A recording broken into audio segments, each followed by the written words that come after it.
Welcome to the channel. Don't forget to like, subscribe, and press the bell icon to stay updated with every new story. 20 doctors surrounded her hospital bed, shaking their heads. The female cop's life was slipping away, and no one knew why. But then, through the bars of his cell, a prisoner whispered 3 chilling words. What he saw, the doctors had missed, and his discovery changed everything. Detective Elena Rodriguez had always been the strongest person in any room. At 34, she commanded respect on the streets of downtown Phoenix. Her fellow officers looked up to her. Criminals feared her, but none of that mattered now as she lay unconscious in the intensive care unit of Phoenix General Hospital, her body fighting a battle that medical science couldn't identify. The call had come in at 3:47 in the morning. Officer down. Elena had collapsed during a routine patrol, her partner finding her convulsing on the ground next to their squad car. No gunshot wounds, no signs of trauma, just a healthy police officer suddenly fighting for her life with no explanation. Dr. Rebecca Chen, head of emergency medicine, had seen thousands of cases in her 20-year career. She'd handled overdoses, heart attacks, strokes, poisonings. But Elena's case defied every protocol in her medical arsenal. The symptoms made no sense together. Seizures, respiratory distress, cardiac arrhythmia, neurological dysfunction.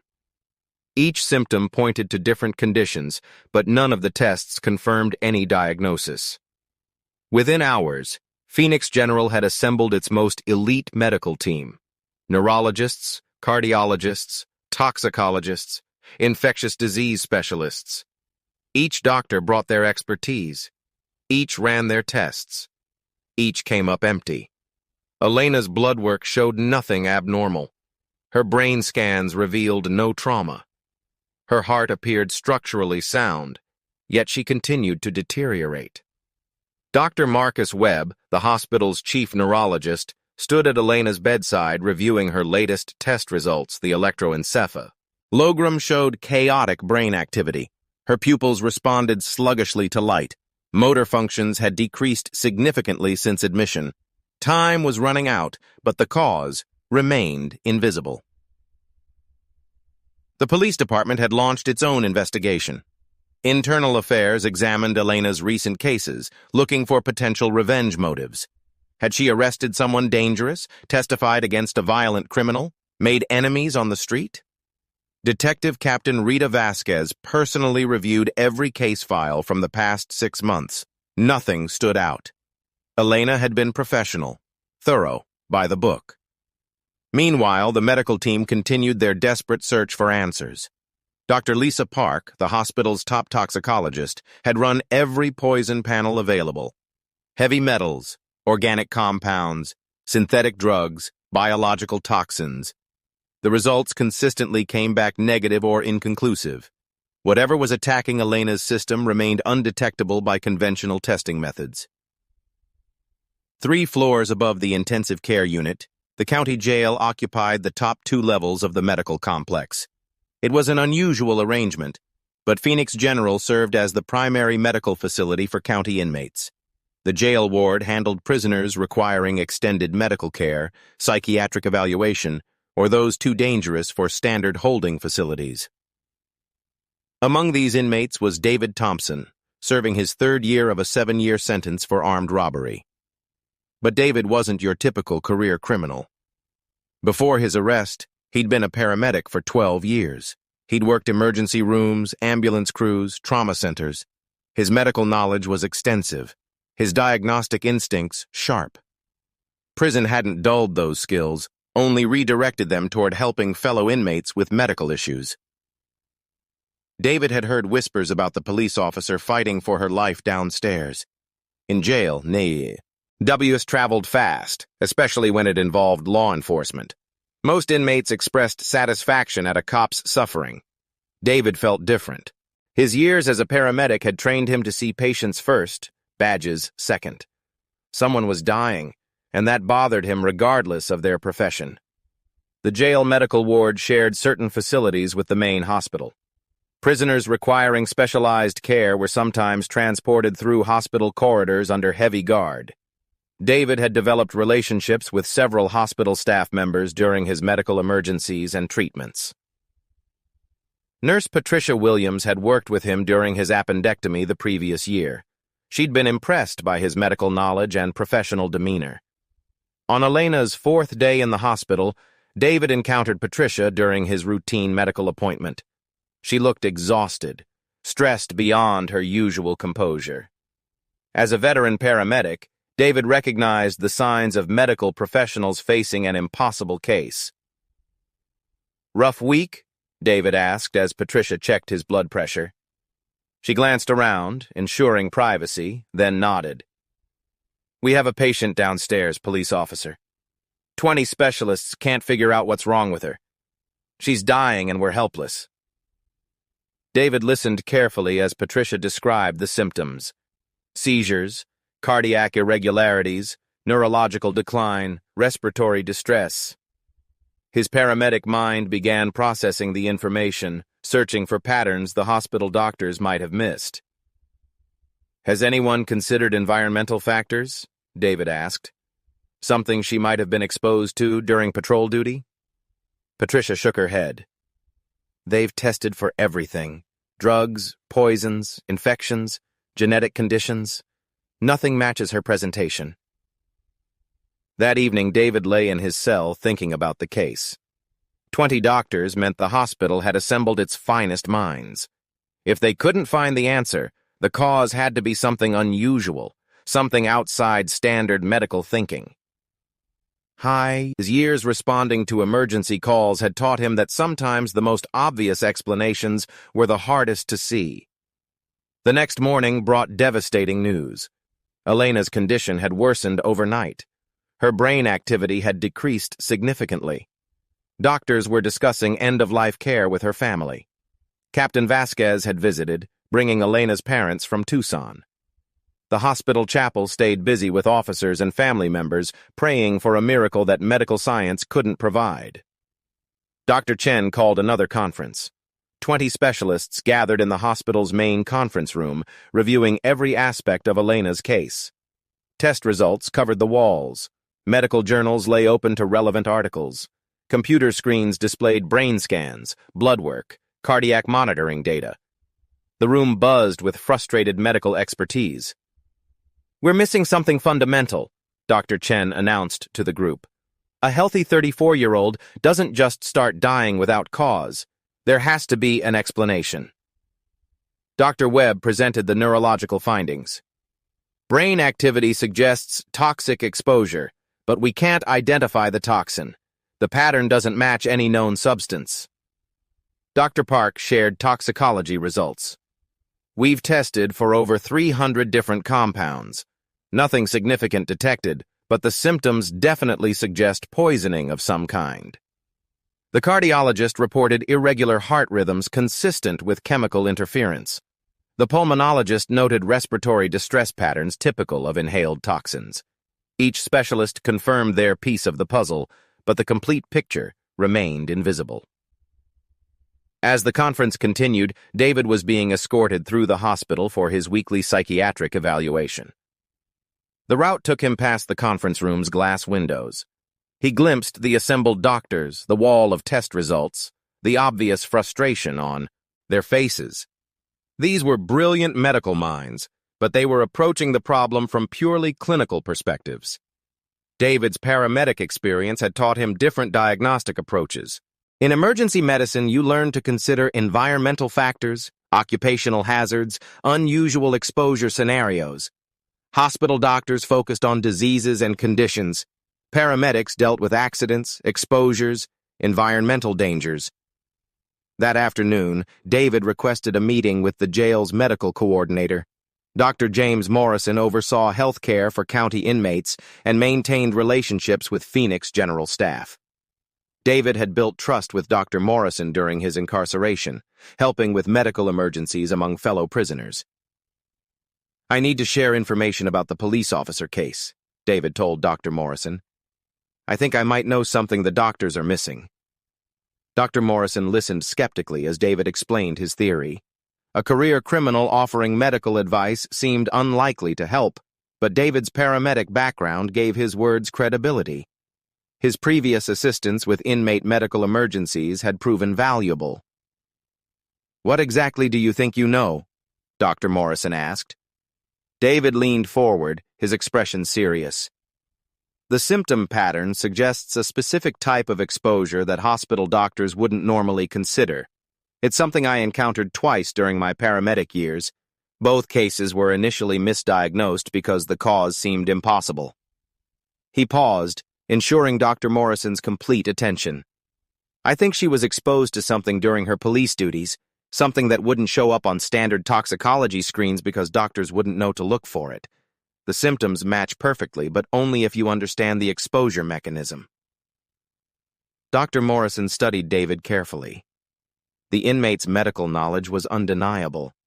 His diagnostic insights had proven accurate before, but suggesting that a prisoner could solve a case that 20 specialists couldn't seemed far-fetched. "Even if you're right, Dr. Morrison said, how do we convince the hospital team to listen to medical advice from an inmate?" David smiled grimly. "We don't tell them the source initially. We just present the theory and let the evidence speak for itself." Dr. Morrison stared at David for a long moment, weighing the impossible situation. A convicted felon claiming he could solve what Phoenix General's finest minds couldn't. The medical coordinator had seen enough unusual cases to know that answers sometimes came from unexpected sources. "What's your theory?" Dr. Morrison asked, leaning back in his chair. David took a deep breath. "Hydrogen sulfide poisoning, but not from the usual sources doctors would consider." The words hung in the air. Dr. Morrison frowned, his medical training kicking in. "Hydrogen sulfide would show up on gas chromatography tests. They've run extensive panels." "Not if the exposure was intermittent and the testing wasn't done immediately after contact," David explained. "H2S breaks down quickly in the bloodstream.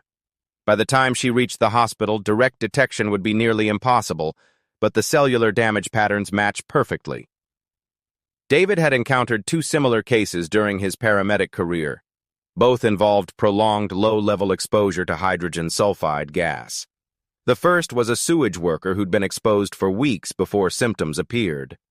The second was a factory employee dealing with industrial waste. Both cases had been initially misdiagnosed because the gas exposure seemed impossible given their work environments. "The neurological symptoms, cardiac irregularities, respiratory distress," David continued. "It all fits hydrogen sulfide toxicity. The gas binds to cellular enzymes, disrupting normal metabolic processes. That's why her organs are failing systematically." Dr. Morrison pulled up Elena's case file on his computer. The symptoms did match. Hydrogen sulfide poisoning. But the source made no sense. Police officers weren't typically exposed to dangerous gases during routine patrols. "Where would a patrol officer encounter hydrogen sulfide?" Dr. Morrison asked. David had been thinking about this question for hours. Sewage systems, industrial accidents, decomposing organic matter. But there's another possibility the doctors wouldn't consider. He paused, ensuring he had Dr. Morrison's complete attention. "Vehicle exhaust systems can produce hydrogen sulfide under specific conditions.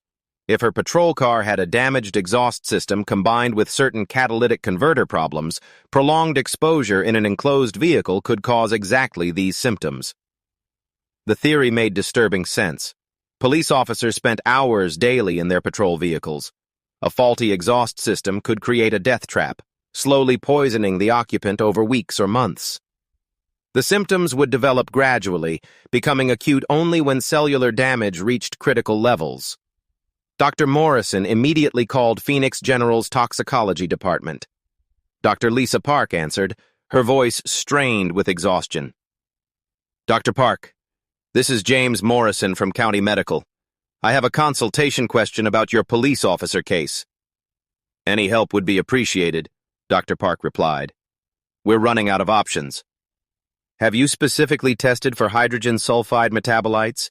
Not just direct gas detection, but cellular enzyme disruption patterns consistent with H2S exposure. There was silence on the other end of the line. Dr. Park was reviewing her test protocols mentally. "We ran standard gas panels," she finally said, "but hydrogen sulfide breaks down rapidly. We didn't look for metabolic markers specifically." "The symptom presentation is classic for H2S poisoning," Dr. Morrison continued. "Neurological decline, cardiac arrhythmias, respiratory distress, multi-organ failure. The timeline suggests chronic low-level exposure with acute exacerbation." Dr. Park's interest was Klutzowasa. Early peaked. "What exposure source are you suggesting?" "Vehicle exhaust system malfunction. Prolonged exposure in an enclosed patrol car." Within an hour, Phoenix General's toxicology team was running specialized tests for hydrogen sulfide metabolites. They examined cellular enzyme levels, looking for the specific disruption patterns David had described. The results would take several hours, but the medical team finally had a concrete direction to pursue. Meanwhile, Captain Vasquez ordered immediate inspection of Elena's patrol car. The vehicle sat in the department's maintenance bay, having been towed from the scene of her collapse. Mechanics began examining the exhaust system, while hazardous materials specialists tested for gas residues. The inspection revealed devastating evidence. Elena's patrol car had a severely damaged exhaust manifold that had been leaking for weeks. The leak was positioned directly beneath the passenger compartment's air intake system. Every time Elena turned on the vehicle's ventilation, she'd been breathing contaminated air. The catalytic converter showed signs of malfunction, creating conditions that produced higher concentrations of hydrogen sulfide than normal exhaust emissions. The combination of the damaged manifold and faulty converter had turned Elena's patrol car into a mobile gas chamber. Back at the hospital, Dr. Park called an emergency meeting. The specialized test results confirmed David's theory. Elena's blood showed elevated levels of sulfhemoglobin and other markers consistent with hydrogen sulfide exposure. Her cellular enzyme patterns matched the disruption caused by prolonged H2S contact. "How did we miss this?" Dr. Webb asked, reviewing the new test results. "Because we were looking for acute poisoning," Dr. Park explained. "This was chronic exposure with acute symptoms. The gas itself was long gone from her system, but the cellular damage was extensive." Dr. Chen felt a mixture of relief and frustration. Relief that they finally had a diagnosis. Frustration that it had taken so long to find. "What's the treatment protocol for chronic hydrogen sulfide poisoning?" The medical team quickly researched treatment options. Hydrogen sulfide poisoning required immediate supportive care and specific antioxidant therapies to counter cellular damage. High-flow oxygen could help displace the gas from hemoglobin. Certain medications could protect against further cellular deterioration, but time was critical. Elena had been exposed for weeks, possibly months. The cellular damage was extensive. Even with proper treatment, recovery wasn't guaranteed. As the medical team implemented the new treatment protocol, Dr. Morrison faced an ethical dilemma. The breakthrough had come from an inmate's medical knowledge. But revealing this source could compromise the treatment's credibility. Some doctors might dismiss the diagnosis simply because it originated from a convicted criminal. Dr. Morrison decided to present the information as coming from a consulting paramedic with extensive field experience. It wasn't entirely untrue, and it allowed the medical team to focus on treating Elena rather than questioning the source. The treatment began immediately. High-concentration oxygen therapy to restore normal hemoglobin function. Antioxidant medications to prevent further cellular damage.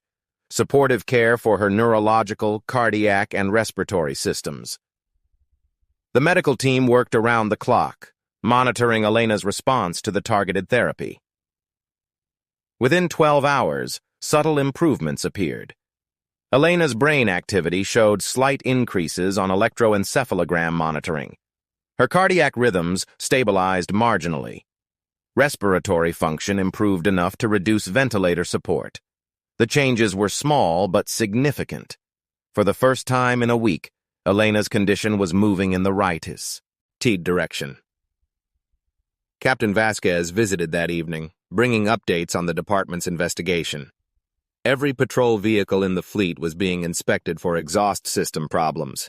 The maintenance protocols were being reviewed to prevent similar incidents. Elena's case had exposed a potentially department-wide safety issue. "Any word on her prognosis?" Captain Vasquez asked Dr. Chen. "Too early to say definitively," Dr. Chen replied. "The treatment is working, but the cellular damage was extensive. We're cautiously optimistic." 3 floors above, David lay in his cell, knowing he'd potentially saved a life. No one would ever know his role in solving the case.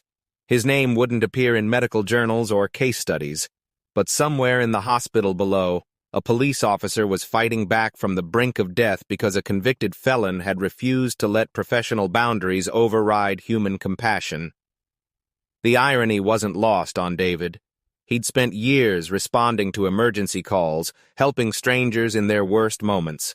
Now, even from behind bars, he was still finding ways to serve others.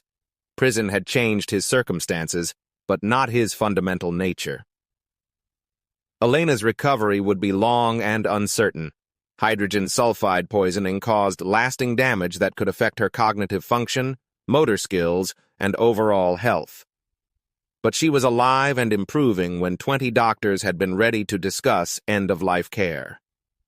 The case would eventually be written up in medical journals as an example of diagnostic challenges in toxicology, the importance of considering occupational and environmental exposure sources, the need for specialized testing when standard protocols failed.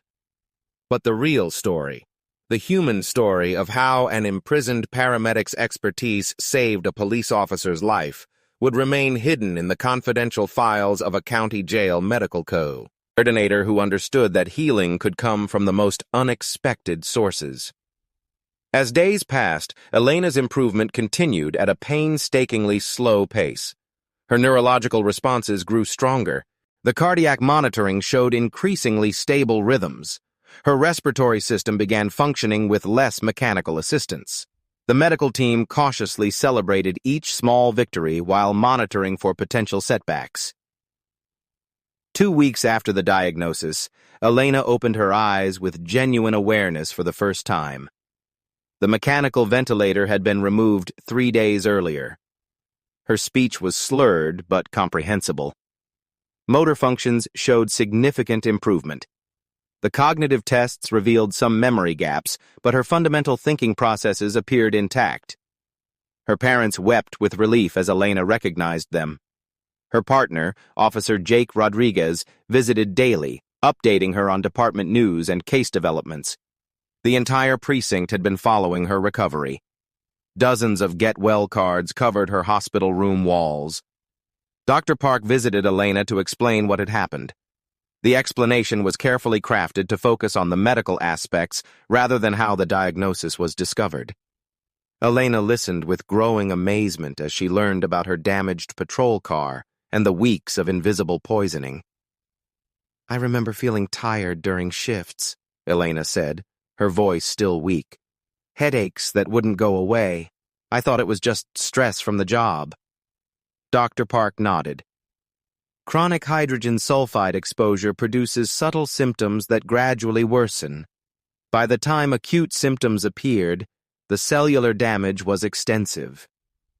Elena's recovery became a case study within Phoenix General. Medical residents rotated through her care, learning about environmental toxicology and the importance of considering occupational hazards. Her case would influence how future mysterious illnesses were approached. Captain Vasquez used the incident to push for department-wide safety improvements.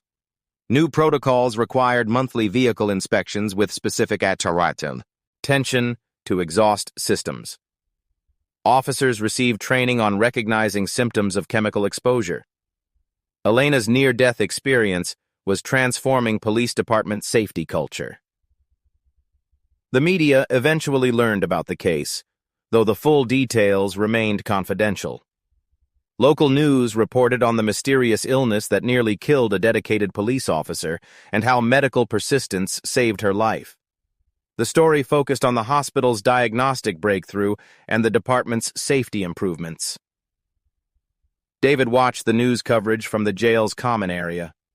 Seeing Elena's recovery reported on television brought quiet satisfaction. No one would ever connect him to her survival, but that didn't matter. He'd kept faith with his paramedic oath to help those in need, even from behind bars. 3 weeks into her recovery, Elena began physical therapy. The hydrogen sulfide exposure had affected her coordination and muscle strength. Simple tasks, like walking, required concentrated effort, but her determination impressed the rehabilitation staff. Police officers were trained to overcome obstacles, and Elena approached her recovery with the same tenacity she'd shown on patrol. Dr. Chen often stopped by Elena's room during rounds. The case had profoundly affected her approach to diagnostic medicine. She'd started asking different questions about mysterious illnesses, environmental factors, occupational exposures, unusual circumstances that standard protocols might miss. "This case changed how I think about medicine," Dr. Chen told Dr. Morrison during a chance encounter in the hospital cafeteria. Dr. Morrison smiled knowingly. "Sometimes the most important insights come from unexpected sources." The comment carried deeper meaning that Dr. Chen couldn't fully grasp. She nodded, assuming he meant the collaborative nature of the diagnostic process. In truth, he was thinking, about a convicted felon whose medical expertise had saved a police officer's life. Elena's neurological recovery exceeded initial expectations. The cognitive tests showed steady improvement. Her memory gaps were filling in. Motor coordination was returning to near-normal levels. Dr. Webb cautiously predicted she might eventually return to full duty, though it would require months of rehabilitation. 1 month after her diagnosis, Elena attempted her first steps without assistance. Physical therapy sessions had gradually built her strength and coordination. The milestone represented more than medical progress. It symbolized her journey back from the brink of death. Her parents documented the moment with their phones, tears streaming down their faces. They'd been told to prepare for their daughter's funeral. Now they were watching her walk again. The transformation seemed impossible, yet there she stood, taking careful but determined steps across the hospital room. Captain Vasquez visited that afternoon with official news. Elena's patrol car had been declared a total loss due to extensive exhaust system damage. The department's insurance would cover replacement costs. More importantly, the manufacturer was investigating similar problems in other vehicles nationwide. "Your case might prevent this from happening to officers in other cities," Captain Vasquez explained. "The manufacturer is issuing safety bulletins and inspection protocols." Elena nodded, understanding the broader implications. Her suffering had meaning beyond personal recovery. Other law enforcement officers would be protected because of what had happened to her. 6 weeks after her collapse, Elena was discharged from Phoenix General Hospital. She would continue outpatient rehabilitation for several more months, but her recovery was progressing remarkably well. The neurological damage from hydrogen sulfide exposure was healing faster than anyone had predicted. Dr. Chen personally escorted Elena to the hospital exit. It was unusual for the head of emergency medicine to provide such attention, but this case had been anything but usual. Elena's recovery represented a triumph of medical persistence and collaborative thinking. As Elena left the building where she'd nearly died, she paused to look back at the upper floors. Somewhere in those rooms, other patients were fighting their own battles against mysterious illnesses. She hoped their doctors would be as determined and creative as the team that had saved her life. 3 floors above, David watched from his cell window as Elena walked slowly but steadily to a waiting car. Her recovery was nearly complete. His role in saving her life would remain forever secret, but that didn't diminish the satisfaction he felt. The irony of the situation wasn't lost on either of them. A police officer's life had been saved by someone she would have arrested without hesitation. A convicted criminal had used his medical knowledge to help someone who represented everything he'd once fought against. But in that moment, none of those distinctions mattered. Human compassion had transcended professional boundaries, legal status, and social divisions. Knowledge had served its highest purpose, regardless of where it resided. Elena returned to active duty 4 months later. Her recovery was complete enough to handle patrol responsibilities, though she would always carry subtle reminders of her brush with death. Slightly slower reflexes, occasional memory lapses during stressful situations. Small prices to pay for surviving something that should have killed her. The case had changed everyone it touched. 20 specialists learned to think beyond their individual expertise. A police department implemented safety protocols that protected hundreds of officers. A hospital developed new diagnostic approaches for environmental illnesses. And in a county jail cell, a convicted felon continued reading medical journals, ready to help the next person whose life hung in the balance, ready to prove once again that healing could come from the most unlikely places if people were willing to listen. The story of how David Thompson saved Detective Elena Rodriguez would remain hidden in confidential files and whispered conversations, but its impact rippled through Phoenix General Hospital, the police department, and beyond. A reminder that sometimes the most important truths are spoken by those society has taught itself not to hear. Sometimes the most valuable insights come from the most unexpected sources. Sometimes wisdom exists in places society has overlooked. Sometimes the person others have dismissed holds the key to solving impossible problems. Detective Elena Rodriguez walks free today because a convicted felon refused to let professional boundaries override human compassion. Their story proves that knowledge doesn't recognize prison walls, medical degrees, or social status. Knowledge belongs to those willing to use it to save lives, regardless of where they find themselves.